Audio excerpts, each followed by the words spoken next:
Салам достор, менин каналыма кош келипсиздер. Бүгүн сиздер менен гранат в шоколаде деген таттууну жасайбыз. Кыргызча айтканда анарга шоколад кошулган таттуулар мына сүрөттө көрсөтүлгөндөй ар кандай формада жасасаңыздар болот. Мен бүгүн үй шартында формасыз эң жөнөкөй гана жасалуу жолу менен бөлүшүп кетмекчимин. Сөз түрдө видеону аягына чейин караңыздар жана менин каналыма катталып отуруңуздар.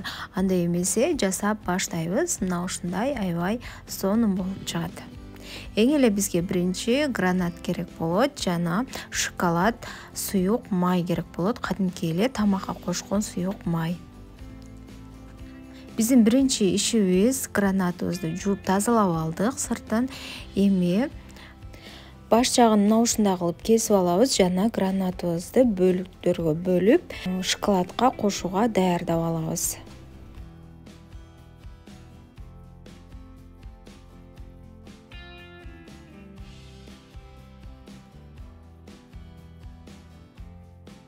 Бүтүн шоколадты мына ушундай бөлүктөргө бөлүп алгандан кийин кадимки эле пакетке салабыз жана ичине мына суюк майды кошушубуз керек болот. Жана көрсөтүлгөндөй тамакка кошулган эле суюк майдан ушундай пакеттин ичине эле куюп жиберсек болот. Жана кайнаган суунун ичине салып коебуз. Кайнап турган ысык суунун ичине салып койсок, шоколад эрийт. Ысык суунун ичинде майды болсо, ошо шоколад менен кошуп аралаштырып жиберебиз. Эгер сиздерде микроволновка болсо, кичине жылуу сууга деле шоколадты салып туруп, микроволновканын ичине салып бир айлантырып жиберсеңиздер, шоколад суюк болуп эрип чыгат. Жөн деле идишке эритип да калсаңыздар болот, бир аз май кошуп.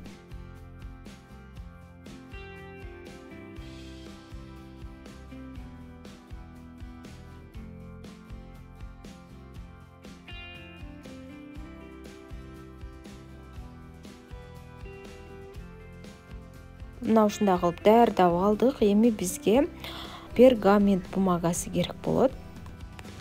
Мына ушундай кылып кесип даярдап коюп алабыз. Шоколад дагы даяр болду. Ичин жакшылап кармап, текшерип карап алабыз. Анткени ичинде эрибеген шоколаддар калып кетпеши керек. Ошол үчүн карап, баарын текшерип алышыбыз керек. Анарларды мына ушундай кылып жайгаштыра баштайбыз. Өзүбүздүн каалаган формада мына ушундай жүрөкчө кылып жасасаңыздар болбосо жөн эле бумаганын үстүнө тоголок кылып коюп эле ошонун үстүнө шоколаддан куюп жасасаңыздар дагы боло берет. Эгер сиздерде жүрөкчө формасы болсо, же болбосо кандайдыр бир башкача бир формалары болсо, мына ушул форманын ичине биринчи шоколадты куюп алабыз дагы үстүнөн анарды салып жасап алсак дагы болот. Менде үйдө эч кандай форма жок экен. Ошол себептен мен өзүм биринчи анарды мына ушундай кылып жүрөкчө кылып тизип алдым дагы. Андан кийин барып шоколадты мына ушул анардын үстүнө куюп чыгамын.